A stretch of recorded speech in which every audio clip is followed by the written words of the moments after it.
اعوذ باللہ من الشیطان الرجیم بسم اللہ الرحمن الرحیم۔ السلام علیکم ناظرین، میں ہوں آپ کا میزبان Mirza Nadeem Baig, programme views on news with Mirza Nadeem Baig میں۔ ناظرین محترم، اور بدھ کا روز ہے، بدھ کے روز کے خبر نامے کے ساتھ آپ کی خدمت میں حاضر ہوں۔ جیسا کہ آپ جانتے ہیں کہ ہمارے خبر نامے میں اسپین، یورپ اور دیگر ممالک کی دن بھر کی اہم خبریں شامل ہوتی ہیں۔ آج کی سب سے پہلی خبر کا تعلق اسپین سے ہے کہ وفاقی وزراء کی کونسل نے بالآخر نئے حکم نامے کی منظوری دے دی ہے، جس کے تحت اسپین میں گھروں سے بے دخلیاں نہیں ہو سکیں گی اور یہ حکومتی حکم 9 مئی تک قابل عمل ہوگا۔ اسپین میں بے دخلیوں سے کمزور خاندان متاثر ہوتے تھے اور معاشی طور پر متاثرہ اور غریب خاندانوں کے پانی، بجلی اور گیس کی فراہمی کے کنیکشن بھی نہیں کاٹے جائیں گے۔ یہ بل پودیموس پارٹی کے سربراہ پابلو اگلیسیا نے پیش کیا تھا، جسے گزشتہ روز وفاقی وزراء کی کونسل نے منظور کر لیا ہے اور یہ باقاعدہ گزٹ کا حصہ بن گیا ہے۔ وفاقی وزراء کی کونسل نے وبائی امراض سے سب سے زیادہ متاثرہ شعبوں کے لیے 4 ارب کے امدادی پیکج کی منظوری دی ہے، اور کونسل نے سیاحت، مہمان نوازی اور چھوٹے کاروبار کو سہارا دینے کے اقدامات کے ایک پیکج کی منظوری دی ہے، اور ریسٹورنٹ اور ہاسپٹیلٹی کے کاروبار میں کرائے کی مد میں 50% کی چھوٹ کی رعایت دینے کا فیصلہ کیا ہے، کیونکہ یہ شعبہ کرونا وائرس سے متاثر ہونے والے شعبوں میں سب سے زیادہ متاثر ہونے والا شعبہ ہے۔ کرایوں کی مد میں چھوٹ ایسی دکانوں پر ہوگی جس میں مالک کی 10 یا اس سے زیادہ دکانیں اور پراپرٹیز ہوں، اور یہ کہ کرایہ دار اور مالک میں باہمی تصفیہ نہ ہونے کی صورت میں ہوگی۔ فرانس نے آدھی رات سے برطانیہ کے ساتھ زمینی اور سمندری راستوں کو دوبارہ کھول دیا ہے۔ جو لوگ فرانس میں داخل ہونا چاہتے ہیں ان کے لیے منفی PCR یا اینٹیجن ٹیسٹ ہونا ضروری ہے۔ فرانس کی حکومت نے بارڈرز بند کرنے کا فیصلہ برطانیہ میں پائے جانے والے کووڈ-19 کی نئی قسم کے پھیلاؤ کے پیش نظر عارضی طور پر بارڈر بند کرنے کے بعد کیا تھا۔ بارڈرز کی بندش سے ہزاروں ٹرکس سڑکوں پر پھنس گئے تھے، اور ٹرک ڈرائیور نے فرانس کے اس بارڈر کھولنے کے فیصلے سے سکھ کا سانس لیا ہے۔ بارسلونا میں پولیس نے ایک کم عمر لڑکے کو انٹرنیٹ پر 10، 20 اور 50 یورو کے جعلی نوٹ فروخت کرنے کے الزام میں گرفتار کر لیا ہے۔ اس بچے کو نیشے پولیس نے بارسلونا شہر سے گرفتار کیا۔ یہ جعلی یوروز کے نوٹ انٹرنیٹ پر فروخت کرتا تھا، اور اس کا نیٹ ورک پرتگال اور برطانیہ میں تھا۔ ماہرین کے مطابق یہ کم عمر ملزم جعلی نوٹ بنانے کی اس قدر مہارت رکھتا تھا کہ نقلی بالکل اصلی نظر آتا تھا۔ اس کم عمر ملزم کے خلاف تحقیقات کا آغاز اس وقت ہوا جب اس نے انٹرنیٹ پر گمنام اکاؤنٹ سے اشتہار دیا۔ اس کے انٹرنیٹ پر 2000 سے زیادہ فالوورز ہیں۔ اس کاروبار سے وابستہ مزید افراد کی گرفتاریاں متوقع ہیں۔ اسپین کی گواردیا اربانا پولیس نے ایک ایسے نوجوان کو پکڑا ہے جو C32 پر 250 کلومیٹر فی گھنٹہ کی رفتار سے گاڑی چلا رہا تھا، اور اس کی ویڈیو بھی بنا رہا تھا جو اس نے ٹک ٹاک پر لوڈ کرنا تھی۔ اس روڈ پر سپیڈ لیمٹ 120 کلومیٹر فی گھنٹہ ہے۔ پولیس نے نوجوان کے خلاف روڈ سیفٹی ایکٹ کے خلاف ورزی پر مقدمہ قائم کر لیا ہے۔ موسس دے اسکواڈرا پولیس نے ایک بدنام زمانہ عادی چور کو گرفتار کیا ہے جو بارسلونا سینٹر میں دکانوں میں ہونے والی چوریوں میں شریک ہوتا تھا اور ہر چوری کے وقت کیمروں کی ریکارڈنگ میں نظر آتا تھا۔ اس چور کا نام محمد EM ہے اور مراکش کا رہنے والا ہے، جو اب تک 100 سے زیادہ چوریوں کا ارتکاب کر چکا ہے۔ اس پر جینڈر بیس تشدد، منشیات کی اسمگلنگ، تشدد کے ساتھ ڈکیتیاں اور زور زبردستی کے ساتھ ڈکیتیوں کے جرائم کے مقدمات قائم ہیں، اور یہ اس سے قبل مختلف جرائم میں متعدد دفعہ گرفتار بھی ہو چکا ہے۔ محمد EM کی گرفتاری سے روال کے ایریا میں ڈکیتیوں اور چوریوں کی تعداد میں نمایاں کمی واقع ہوئی ہے۔ جرمن شہر شٹٹگارٹ میں پاکستانی تارکین وطن کی قائم کردہ مسجد المدینہ کے 26 سالہ نائب امام کو قتل کر دیا گیا۔ مقتول کا نام شاہد نواز قادری تھا اور ان کا تعلق پاکستان میں ضلع گجرات سے تھا۔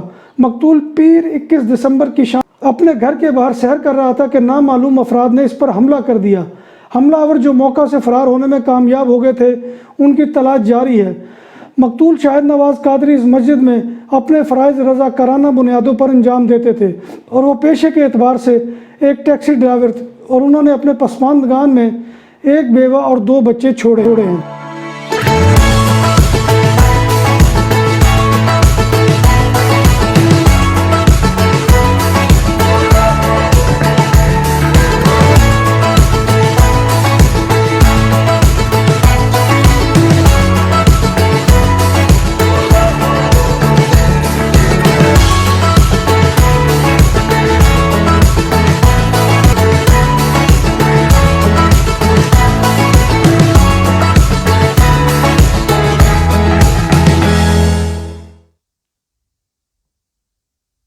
پاکستان کے صوبہ بلوچستان سے تعلق رکھنے والی انسانی حقوق کے لیے سرگرم خاتون اور بلوچ اسٹوڈنٹ آرگنائزیشن آزاد کی سابقہ چیئرمین کریمہ بلوچ کی لاش کینیڈا کے شہر ٹورانٹو سے ملی ہے۔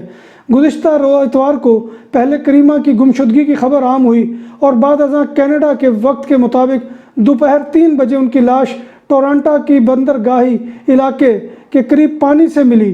انسانی حقوق، خاص طور سے حقوق نسواں کے لیے آواز بلند کرنے والی کریمہ پاکستانی صوبے بلوچستان کے عوام کی صورتحال پر کھل کر تنقید کیا کرتی تھی۔ 2016 میں بی بی سی نے کریمہ بلوچ کو دنیا کی 100 بااثر خواتین کی فہرست میں شامل کیا تھا۔ 2018 میں اقوام متحدہ کی انسانی حقوق کونسل کی 39ویں اجلاس میں کریمہ بلوچ نے پاکستان میں صنفی امتیاز اور معاشرے میں پائی جانے والی عدم مساوات کا معاملہ اٹھایا تھا۔ یاد رہے کہ رواں سال مئی میں ایک بلوچ جرنلسٹ ساجد حسین کو بھی سویڈن میں قتل کیا گیا تھا اور وہ اپنے فلیٹ میں مردہ پائے گئے تھے۔